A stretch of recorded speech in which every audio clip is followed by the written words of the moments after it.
The 2025 wide receiver class to target and avoid. This is going to be an entire in-depth breakdown of the FSC prospect model and everything you guys need to know about this wide receiver class. Who are the sleepers? Who are the big targets? Who are the big fades? Everything should be answered in today's video. This will be the first edition that I do of this video. I'll, of course, do it again after the NFL draft once we have all the information we need. This should be a full in-depth breakdown. I can't imagine you guys are going to see more in-depth breakdowns than this one. So make sure you hit the like button and subscribe if you're new around here. So before I say anything, I better tell you guys right now that if you just care about how the wide receivers in this class perform, go ahead to the timestamps down below and skip ahead if you want to hear the process behind the prospect model and kind of some of the things that I have to say about it and, some of the rationale. Feel free to stick around for this part. So, brief overview of how the wide receiver model works. Of course, I did a more in-depth version after the draft last year. I'll link that video down below. The goal of this model is to predict the two indicators of a hit in wide receiver dynasty fantasy football land, which is PPR point per game scoring, fantasy production, in years 1 to 4 of their NFL career, so their rookie contract. We want that production early, and their peak dynasty value following their rookie season measured by keep trade cut as recently as 2020, and then for prospects prior to 2020, DLF as the measurement there. The reason we want to use both of these things is because if they are very valuable in dynasty but haven't produced yet, you can always sell high on those assets. They're valuable to your dynasty team, and of course, when they're producing, they're very, very valuable to your dynasty team as well. So the correlations were this: draft capital produced an R-squared value of 0.2657 for predicting raw fantasy point per game production. Again, this is a little bit of math stuff, but hang with me here. Basically, on a 26.57% clip, the numbers of draft capital where a prospect was drafted were correlated to their fantasy production, meaning the NFL's not that great at predicting NFL production from these wide receivers. 0.4653 was the predicted peak dynasty value according to where they were drafted. The prospect model beats those marks with 0.3721 for points per game, 40% more predictive than draft capital, and peak dynasty value of 0.5681 R-squared there, which is 22% more predictive. So if you're wondering if this prospect model is something you should even listen to, the answer is yes. How does this thing work? Again, I'm going to go really Cliff Notes version of this because I already broke it down last year, and I also kind of went in depth on the running back model, and a couple people said I maybe went a little too in depth on that one. So if you guys want a more in-depth look, definitely take a look at the video below in the description. That is last year's video. Cliff Notes are this: the wide receiver prospect model has 3 major inputs: analytics, things like breakout age, first downs per route run, target share, yards per route run, those kind of analytical measures that we know and have tested. When I built this thing, when I tested a ton of them, PPR points per game, targets per route run, all that kind of stuff. 40% of the model is analytics. At the wide receiver position, analytics carry a lot of weight, which is why it is the highest input in the prospect model. 25% of the model's input are traits. So these are things like height, weight, athleticism, relative athletic score. Then I also included more in-game measured stuff like contested catch rate, drops, yards after catch per reception, average depth of target, slot percentage, things of that nature. That's what went into traits. And then 35% of the model's grade was film, which if I graded them coming out, meaning they were a prospect in the 2021 draft or later, then it's simply 5% PFF receiving grade, 20% their NFL draft capital, and 10% my film grade. If I did not grade them coming out, i.e. they came out before 2021 or they were really low level prospects and I didn't bother watching their film, it's measured as 20% draft capital, 10% PFF receiving grade, and then adjusted up to a 35% weighting, so divided by 30 divided by 35% if the prospect was not given a film grade by me since 2021. So these inputs, whatever it kind of spat out, was their FSC grade. Say they had a 75% FSC grade, that would then bucket them into a prospect tier, which are fantasy themed. As you guys can see there, the prospect tiers are league winner, meaning you got a 90% grade or higher. Wide receiver 1 upside was 82.5% or higher, leading up to 90%, so on and so forth with wide receiver 2 upside, wide receiver 3, flex play, dart throw, waiver wire, and then fodder. As you can see with the hit rates here, the biggest drop-off points was going from a wide receiver 1 upside prospect to a wide receiver 2 upside prospect as far as like the point per game production that you were getting, and then also going from a flex play prospect to a dart throw prospect. In the middle, they kind of, balanced out a little bit more, but for the most part, those were the big drop-off points. And then when we look at dynasty value, those were the hit rates for PPR points per game. When you look at dynasty value, wide receiver 2 through flex plays separated a little bit more because on the market, we value things like, draft capital and early production and things of that nature. So same kind of drop-offs from wide receiver 1 to 2, then flex play to dart throw, but at least the peak wide receiver 2, peak wide receiver 3 kind of values balanced out a little bit more in that area of your prospect tier. So these are the 4 best prospects in the model's history since 2016. Marvin Harrison, Malik Neighbors, Jamar Chase, and CeeDee Lamb. Again, going back to 2016 is the furthest I can go back because I used a lot of new school metrics and they weren't around for, Mike Evans when he was coming out of school or whatever. Each prospect also has a rookie draft tier, which based on your draft capital would give you kind of like canned fantasy advice. So if you take these 5 first-round wide receivers, for example, CeeDee Lamb, Jefferson, Worthy, Quentin Johnson, and Jalen Reagor, all of them were drafted in the same round, relatively in the same range, pick 15 through 32 or whatever. Each of them has a different label: Godfather, Smash, Solid, Bust Potential, or Landmine, because of what their FSC grade was. So basically, because of where they were drafted, the model says this guy was overdrafted, underdrafted, whatever the case is. So a guy like CeeDee Lamb, for example, the word Godfather basically just means that if you had a chance to draft CeeDee Lamb, you should have been taking every opportunity to do so, and in fact, trading to try and get him. Same goes for Justin Jefferson. Wherever he was going in rookie drafts, you should have been smashing that. Xavier Worthy, a solid bet wherever you were getting him. Quentin Johnson, kind of bust potential, so keep that in mind when you were drafting him. Jalen Reagor was a landmine. You probably should have been avoiding him. So again, most Dynasty players know that a first-round wide receiver in this example is a valuable player. So they would probably push him up the draft board, and that's why these like rookie draft tiers were a thing that I created, because then it could give you an idea of, okay, relatively where are they going to go in rookie drafts? Should we be smashing the draft button on these guys? Good bet, bust potential kind of bet, that kind of thing. So this would have saved a lot of people from drafting Jalen Reagor over Justin Jefferson, including the Philadelphia Eagles franchise. So let's get into the 2025 class. So again, those were super Cliff Notes versions. If you are confused by that or you want more in-depth look of the prospect model, check out the video down below. If you skipped ahead to this part, a quick disclaimer for the 2025 class.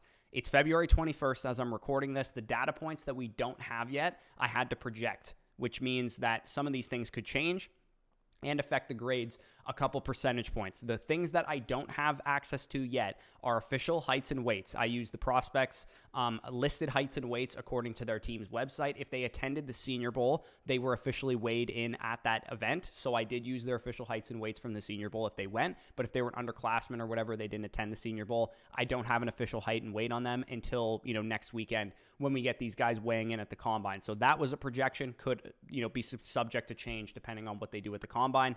Athletic testing, speaking of the combine, I have ran them through the model as of now as if they skip the combine, because plenty of prospects have done that before. So I have that in place in the prospect model in case somebody decides that they don't want to test, like Marvin Harrison didn't test last year, for example. So I've ran all of these prospects through the model as if they did not test at the combine. But of course, once they test, that will affect their grade as well. Official draft capital is the biggest projection that we're making here, because draft capital is the biggest input in the entire model. It's 20% of their total grade. And as of now, I used estimates on their draft capital based on NFL mock draft database, which, takes all the mocks throughout the industry and kind of gives you an average score. So keep in mind a prospect like Jalen Royals, for example, if he went in round 6 instead of round 3 in the actual NFL draft like he's being projected, that would dramatically impact the grade that I have for him right now. And lastly, too, my film grades are not in for every single wide receiver yet. First edition of our draft guide is out, which you guys probably saw a post about earlier today or yesterday. The top 12 guys that I've graded in the prospect model are in the draft guide, but they are not the only guys I will grade. So I haven't gotten to some of the deeper names yet, but they will be in the second edition of the draft guide. And once I have those grades, I will put them in for version 2 and for the second time I do this video. So if you guys want to access the draft guide, that'll be linked down below in the pinned comment. You can also tinker with this model and have a lot of fun with it there. So let's go in order with how the model ranks these guys. So these are not my definitive rankings, because the model is meant to be a guide. It's meant to point us into a certain direction.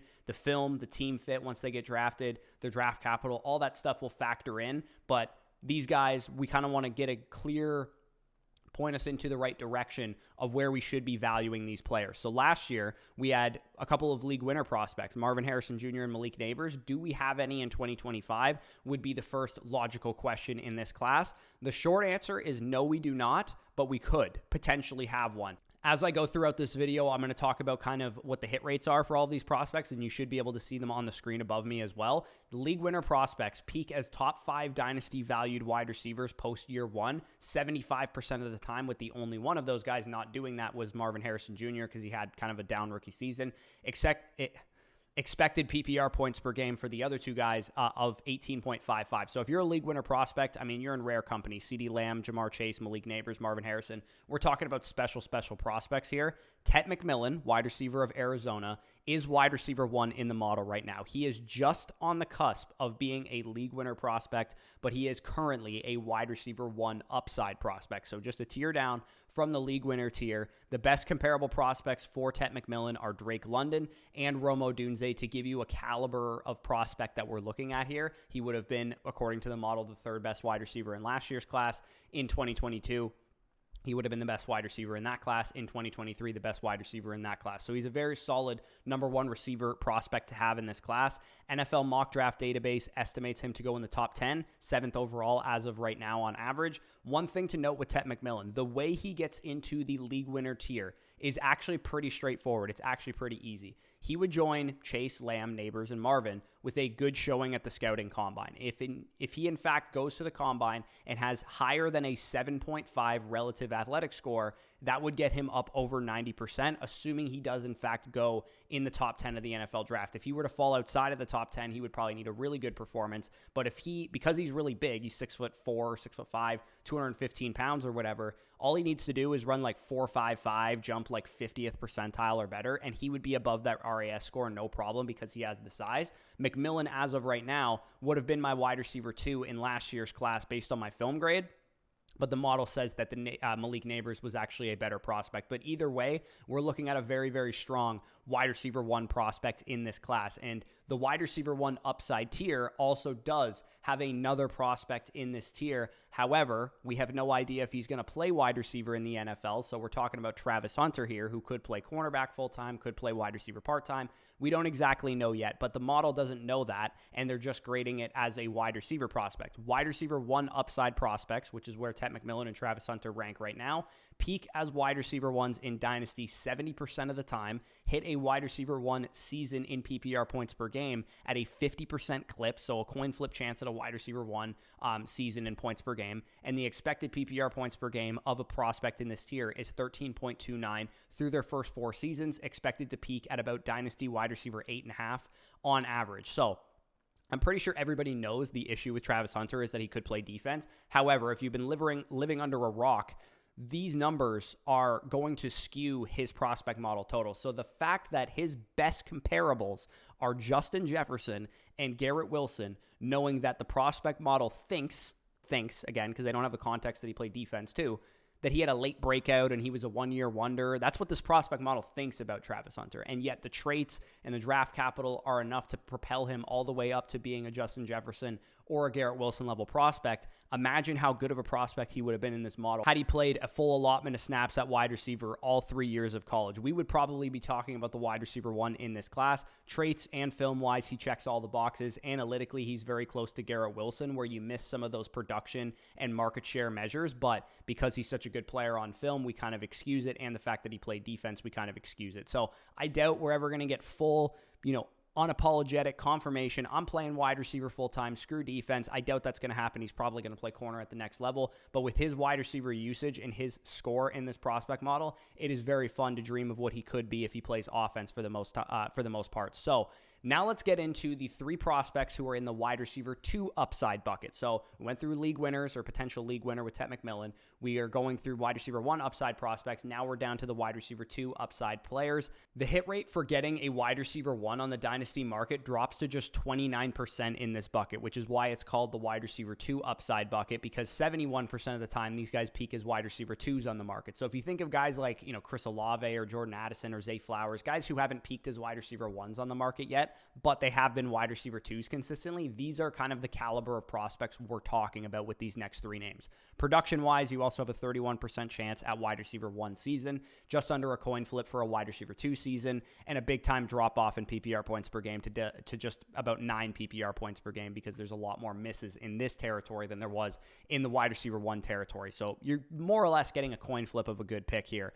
let's start with Emeka Egbuka, who is wide receiver 3 in the model right now. Best comparable prospects include Jerry Jeudy and DJ Moore. He appears to be a very rock-solid, well-rounded prospect, just like we all know he is from watching his film. He takes some hits in the model because he played in the slot. He had a low average depth of target, didn't play that much downfield. He also wasn't the number one receiver of his team really at any point in time because Marvin Harrison was there and Jeremiah Smith were there. And once I run Jeremiah Smith through this prospect a couple years from now, I'm sure he will grade as a league winner prospect. So we're talking 2 league winners had to alpha this guy for him to not be a number one receiver. And yet he still has pretty good numbers for an analytic profile, despite playing with such great wide receivers in college at such a big school. So very encouraging for Emeka Egbuka. He is currently the wide receiver 3 in the model, like I said. Decent in the traits categories considering his role, the fact that he didn't have to play downfield.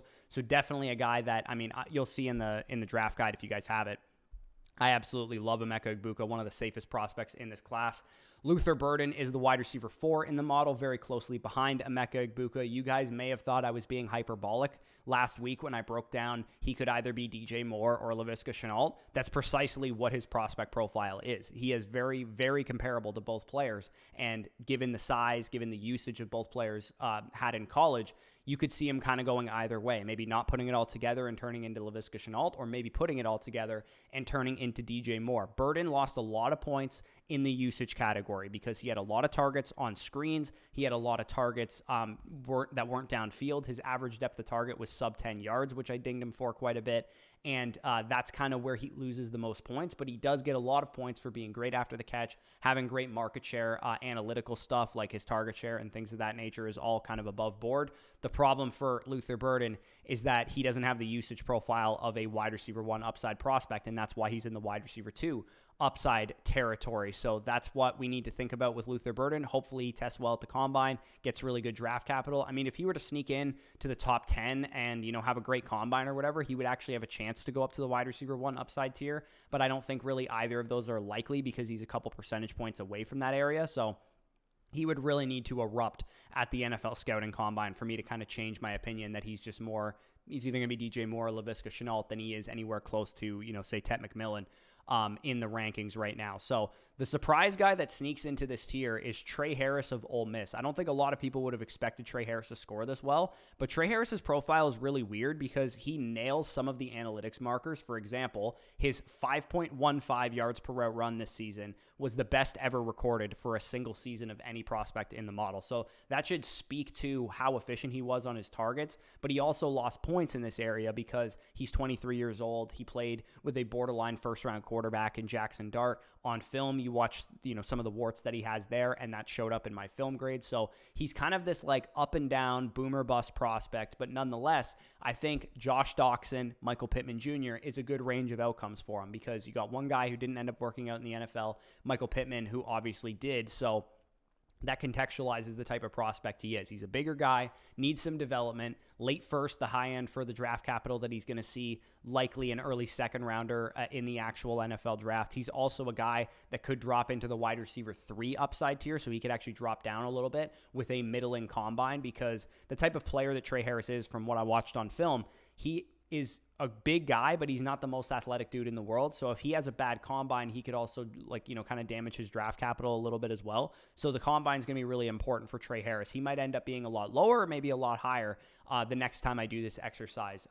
So let's get into the wide receiver 3 upsides here. Like I said, Trey Harris could find his way into this area, but right now there is 2 players in this territory. So we're down to wide receiver 6 and wide receiver 7 of the class. Hit rates production-wise are not too far off of wide receiver 2 upside prospects. 31% chance at wide receiver 1 production drops down to 25% in the wide receiver 3 territory. And then the only real difference is that with a wide receiver 2 upside prospect, you have a much higher floor. Those guys peaked as wide receiver 2s in Dynasty 71% of the time versus 47% of the time for wide receiver 3 upside prospects. And then the peak value on average is about wide receiver 35 in Dynasty versus wide receiver 24 for the last tier that we just talked about. So keep in mind too, when it just comes to how we want to approach rookie drafts in general this year, we're at wide receiver 6 right now, and we're talking about basically under a coin flip that these guys peak as wide receiver 2s in Dynasty. That's something to really take note of when I was talking about the running back video where I was down to like RB10, RB11, still talking about a greater than 50% chance that those guys would peak as RB2s or better in Dynasty. So when it comes to like how to approach this rookie class, you probably want to see like 10, 11 running backs off the board before you start thinking about these wide receiver prospects, depending on landing spot and draft capital and all that kind of stuff.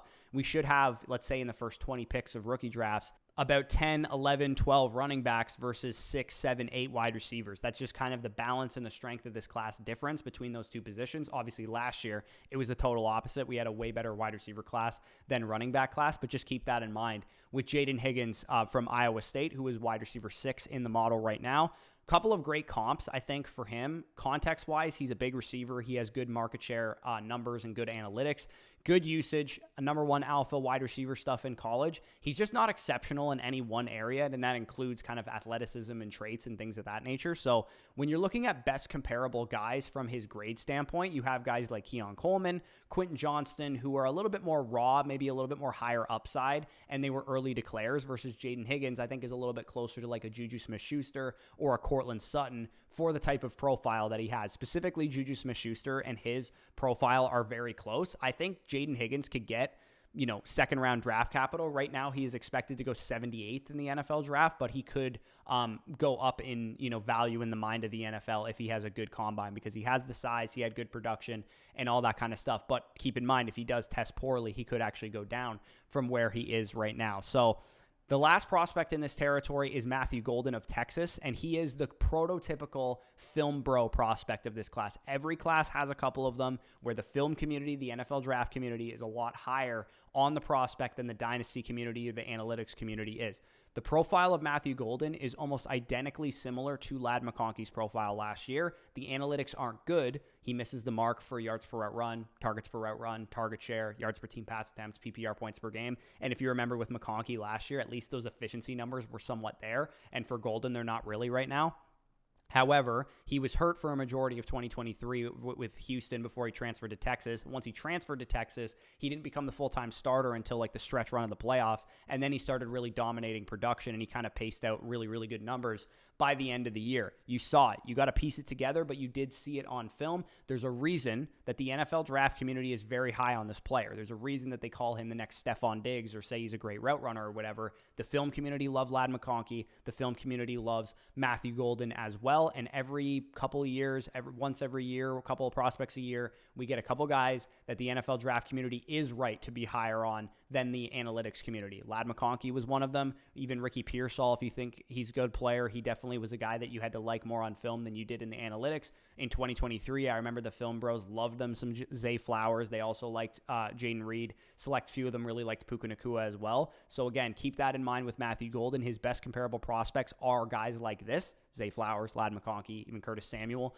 But keep in mind, he has the film to back it up, and that's why these are not my official grades. Like, I have Matthew Golden higher than wide receiver 7 in my actual rankings because I don't believe he is exactly what his profile says he is. So flex play prospects in this class, we got 2 near the top of this tier and then 4 more kind of lower down. Hit rate wise, 37% chance at wide receiver 2 or better production. So again, about a 40% chance, give or take, that you're going to get a guy that's productive for fantasy, and 7.97 PPR points per game expected over the first 4 years of his career, which is like a Josh Palmer level of production on average in a median range of outcomes. But of course, there's going to be hits from this range, going to be misses from this range. Value-wise, you got a 41.4 average peak keep trade cut value in Dynasty. So about like kind of where Khalil Shakir-ish is kind of valued right now is what the average we're looking at for this tier. The first 2 guys that are kind of ranking at the top of this tier are Alec Iomanor of Stanford, Jalen Royals of Utah State. With Alec Iomanor, the best comparable prospects he has are a couple of very productive wide receivers, Chris Godwin and Michael Thomas. I love the film. The NFL seems to like the film as well. Hence why he's being projected for 50th overall draft capital when, according to the model, he probably shouldn't be.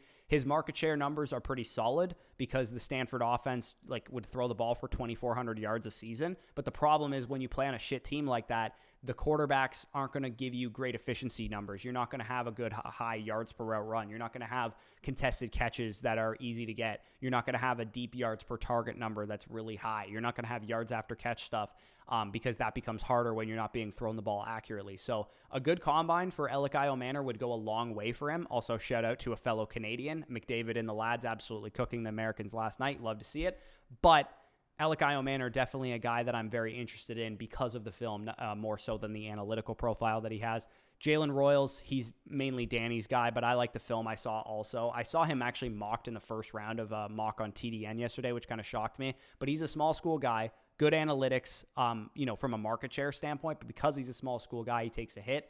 Traits are really solid, and this is kind of assuming he goes round 3. Like you can see there, he has 81st overall projected draft capital. If he went to the second round because he has a good combine or something like that, that would end up being huge for him. Right now, it looks like he's anywhere between a Jaden Reed type of prospect to kind of a Dante Pettis type of prospect. So you got one hit, one miss there. Jaden Reed, play style-wise, I think is very similar to him, but Dante Pettis was kind of the same thing coming out of Washington as well. So Jalen Royals, an interesting prospect nonetheless. Further down this tier, we have a couple more guys. We have Tez Johnson, Xavier Restrepo, Jack Besh, and Pat Bryant. Tez Johnson looks a lot like KJ Hamler, except he's not an early declare. Great analytics, but kind of horrible traits because of the size. Tez is one of these prospects that everybody loves, but he is literally the second smallest receiver in the history of this model. Only Tutu Atwell was smaller. And we do have his official weight, too, so it's not like I'm projecting his weight. He did weigh in at the Senior Bowl at only 156 pounds, which you guys can look at me right now. Do you think I'm built to play football? He only weighs 5 more pounds than I do. So this is not what you want to see for a guy like Tez Johnson size-wise, but he does have good analytics, which could carry him to be a productive receiver in the NFL the way that, Tank Dell was, or the way that Josh Downs has been, or whatever. It's just the problem is Tank Dell and Josh Downs are even significantly bigger than him, and they're not big guys either. So that's the big concern with Tez Johnson. I know a lot of people really like him, but I had to kind of throw a little bit of cold water on the profile. Xavier Restrepo, Devin Duvernay is his best comp, kind of whatever, solid slot wide receiver prospect. Devin Duvernay never really found a role anywhere as a PPR guy, but Restrepo could, because for every Devin Duvernay type of prospect, you sometimes get a Wan'Dale Robinson where whatever team drafts him actually decides to use him and target him heavily and that kind of thing. So Xavier Restrepo, kind of an interesting player. Jack Besh of TCU, pretty bad analytics, and he's also an older prospect, but the NFL really likes this guy. He's got some great traits. I mean, his hand stuff is really, really good, and that could get him drafted in the top 75 picks, maybe even the top 50 overall picks. He is currently estimated at 85th overall, but I would not be shocked if he went in the second round because he had a great Senior Bowl week, and he's got the story and all that kind of stuff. It wouldn't shock me if he goes higher than that. So he'll be an interesting prospect to watch out for depth-wise. Pat Bryant from Illinois, admittedly, I have not studied yet. I haven't broken his tape down or anything, but he does have good hands, good size, and some redeeming qualities. Expected to be, I don't know what, a 5th rounder based on this draft capital. Good combine performance could help him. His analytics are solid, but nothing special. Moving into the dart throw tier, again, we're talking about guys with a pretty low hit rate at this point in time. Dart throw prospects from flex play prospects ended up being a pretty sizable downtick, which you guys can see on the screen there. Ricky White, Torrey Horton, Isaiah Bond, yikes, for somebody who was expected to be a lot better, and Jalen Knoll of Iowa State. I'll play some matchmaker here with these profiles. We got Ricky White stacking up pretty similar to Javon Baker, who was in last year's class. Good analytics, small school, productive with decent size. Torrey Horton, kind of like a Josh Reynolds, maybe a Jalen McMillan on the high end, has good size, productive slot type of receiver. Isaiah Bond, you're really kind of hoping for the best out of a prospect like him. His analytics are really bad because he's not consistent down to down. It's not really the same play style as Malachi Corley, but what Malachi Corley needed to do to become a productive NFL receiver was basically learn the entire receiver position. It's only been 1 year. We can't write him off yet. But Isaiah Bond is kind of that same exact archetype where, yeah, he's got ability, he's got traits, he's got talent, but he doesn't really know what he's doing yet. So we're going to need to teach him pretty much everything he needs to know, and that could take some time. As we saw with Corley, barely got on the field his rookie season. At least with Bond, he's a lot younger than Corley was coming into the league. So maybe you'll get a little bit more upside from that perspective. Jalen Knoll, haven't studied his tape yet, but he goes to Iowa State just like Jaden Higgins did. His prospect profile is damn near identical to Khalil Shakir's. So that's encouraging, his analytics being that solid, playing alongside an NFL receiver like Jaden Higgins. Definitely good information to know. And then quickly rapid fire into the waiver wire tier. Again, these hit rates are very low, dime a dozen type of hits. You're going to hit on one out of every 20 of these guys. Like there's a lot more misses than hits in this area of the draft. Ty Felton of Maryland, Parker Washington was the comp that came up in the prospect model. Decent size, slot wide receiver projection in the NFL. Kyle Williams of Washington State, undersized guy, kind of looks like Jamari Thrash, maybe a Pop Douglas, somebody like that. Savion Williams, I've seen from TCU get a lot of buzz because he has really good traits. Like he's like 6'4", 220 pounds or something like that. Supposedly going to test really well. Andre Yoshivash is big and tested well at the combine. And then you also have guys like Miles Boykin or Tez Walker, a couple of Baltimore Ravens there, who were big and great athletes without good analytical marks like Savion Williams. It actually wouldn't shock me if he was drafted by the Ravens, to be honest. But I would pour some cold water on Savion Williams. I saw somebody on Twitter call him the next Julio Jones. Get the hell out of here, man. Like Julio Jones was so productive in college. Savion Williams could barely crack like 600 yards on his best college season. So let me say this about the wide receiver class in totality. Is it as good as 2024's? Absolutely not. There's no Marvin Harrison in this class. There's no, according to the model, Malik Neighbors in this class. The sheer depth that we had at the top, the sheer depth that we had behind the top guys, the composition of this class is very comparable to 2022's wide receiver class. If you guys are looking for a comparison here, in 2025, we have a wide receiver 1 upside prospect who could be a league winner prospect with Ted McMillan. Assuming Hunter plays wide receiver enough that he's a valuable fantasy asset, he's a wide receiver 1 upside prospect. You got 3 wide receiver 2s, 2 wide receiver 3s, and then a bunch of flex play guys. In 2022, we had Drake London and Garrett Wilson as the top 2 wide receivers in that class. A couple of decent bets, decent stabs. 2 of them didn't really work out with Sky Moore and Treylon Burks, but their profiles are profiles I would definitely bet on again. Wide receiver 3 guys, I mean, Pickens has worked out so far. Wandale and Spurts, Jahan Dotson, not so much. But this class in general was, you know, you're going to hit on about 50% of these guys, which is exactly what happened. And I think the same is true for this class. The only problem is, with wide receiver 2 in this class, Travis Hunter, wide receiver 2 in 2022 was Garrett Wilson, who play a lot alike and actually are very comparable prospects.